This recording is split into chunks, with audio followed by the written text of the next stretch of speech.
Alright everyone, now it's time for a video about abortion. Now again, I know that my particular feelings on abortion are not appreciated by my entire audience. I am pro-choice. I do not believe that the government has a right to force a woman to carry a child. That being said, there are common sense limitations that apply to that. I don't believe in third trimester abortions, which the Democrats have mysteriously embraced, although they claim publicly that they don't. Virginia's law with Northam, yeah, it pretty much lays bare the fact that some within your political party do actually believe in that. I think that if it has become viable, it's no longer a fetus, it's a baby, give it a chance to live. That's all I'm asking for. That's literally all I want. There's an exception. If a woman is going to die or something like that, then I'm not going to consign a woman to death. I don't believe in the death penalty even for criminals, so why would I believe in it for some random 15-year-old that happened to be raped by her own dad or something like that? Yeah, I do not believe that this is an issue on which I'm a fence strider. I think that this is an issue on which I'm a pragmatist, and a lot of other people are not. Now, GOP messaging on abortion. Like with the Democrats messaging on abortion, all over the goddamn place. You've got Democrats that embrace the basic premise that Trump himself has put forward, so like a 14-week limit, again with an exception for medical emergency.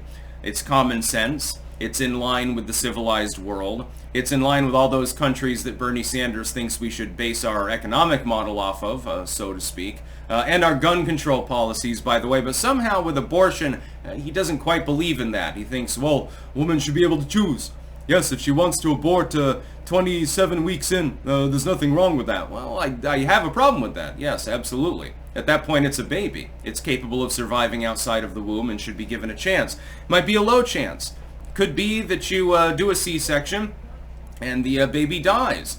But at least you gave it a chance at life. And at that point, it is life. There's cognition going on. There's responsive behavior going on. There's a heartbeat, the whole 9 yards. That is now fully a person. And personhood and being a living thing are slightly different within abortion doctrine, but that nuance tends to be lost. The Democrats, therefore, have gone way off into left field saying, well, should be legal without exceptions at all times. There are only a few places in the world, by the way, that actually have that kind of system. There's some of the Canadian provinces, I think one of the Australian provinces, and if I remember correctly, the nation of the Philippines. Probably North Korea too, but I mean, they might as well board everyone. It's a commie country. They don't really care about humans or personhood. In most of the world, the civilized world actually, there's a cutoff. It's usually between 12 and 16 weeks. It's somewhere in that general neck of the woods. That's the nuanced approach that generally works, is generally accepted. It strikes that balance between acknowledging that there is life that you're terminating. Of course, even if it's only a week old, that fetus is still a life. But personhood becomes sort of the abstract nuance that tends to be utilized. The Republican messaging, though, somehow is worse. The problem is that the Democrats handed them on a golden platter in the wake of Roe v. Wade ending a huge victory. They began to push for unlimited abortion. That's, by the way, the law in this state, the far blue state of Vermont. There is effectively no limit. The limit is, can you find someone willing to perform the procedure? You could be crowning and, in theory, abort the baby when your cervix is already beginning to dilate, which I think is abhorrent. I think it's immoral. I know that this is an abstract, it's a subjective opinion. If I were a doctor, I would never consent to perform such a procedure. I'd say, what the fuck are you talking about? I mean, you're already giving birth. You know, even if it's an earlier, it's at 8 months or something like that. You know, just go through with it. Oh, you're sad that your vagina is going to be slightly more stretchy than before. I think that for aesthetic purposes, that's sometimes the goal of abortion, which is unfortunate. Likewise, though, the GOP's messaging, as a counter to that, they could have said, well, we want common sense abortion laws. We want to bring ourselves in line with the rest of the civilized world. We're talking 14 weeks, 16 weeks, something like that. It's before the period of viability. It's become a states' rights issue, so it's no longer a federal doctrine, and we're not pursuing one. We literally campaigned for decades on it being a state doctrine sort of issue, and Roe v. Wade was standing in the way of that because it provided this lattice upon which state governments were forced to operate. But it's a states' rights issue now. There's no Roe v. Wade. It's been countermanded. And so we're going to go from there. And they could have encouraged states to pass common sense laws with regards to abortion accessibility. What did they decide to do instead? Half a dozen states effectively banned abortion, and then you have people like Lindsey Graham coming out and proposing effectively a national abortion law, despite the fact that you campaigned on it being a states' rights issue, and that's why you had the decision and that's why you got Dobbs in the first place. And so the Republicans, on an issue in which they had been handed a victory, predictably, stole defeat from the jaws of victory. They've done this a number of times before. On education, they couldn't figure out a way to flub it in the face of CRT and DEI, so they decided to drop the issue entirely. Republicans are very good at this. Another reason I'm not a Republican. The messaging, though, really should be this. There is a common sense approach to abortion, and then there are two extreme poles, neither of which are pragmatic. It's not pragmatic or moral, by the way, to have abortions happening in the third trimester. It makes absolutely no sense. I realize that most medical practitioners wouldn't conduct such an operation, but the fact that it can be conducted and it can be legal is abhorrent. At the opposite end, you have women barefooting in the kitchen and perpetually pregnant, and you're not allowed to abort at all, and we're going to throw you in prison for an extended sentence if you go out of state to get an abortion. In a couple of those states, you can be prosecuted for leaving the state to go and get an abortion elsewhere. This is not constitutional, by the way, because state law has no purview over actions in another state. But they still enacted them.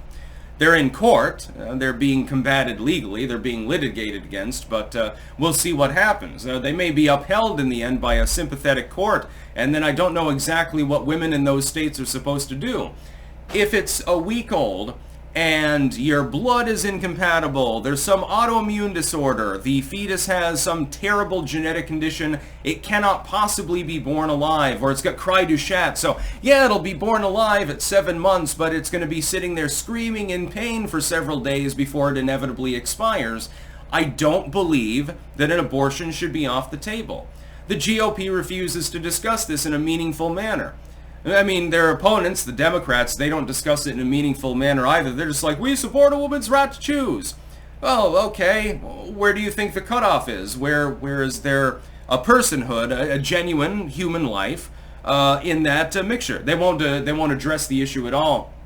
The messaging over abortion is all over the place. But we've seen in the rest of the civilized world, there's already a solution to this. It's a limitation on abortion. It is available, but it is limited in form because at some point you're dealing with a separate person. I'm not a Christian. I don't give a shit about ensouling or the quickening or any of these other things that Christians would care about. I'm just saying at some point when it's become a viable human being that is capable of surviving on its own, of course assisted by other humans, but it no longer needs an umbilical cord, I think it's abhorrent to abort it.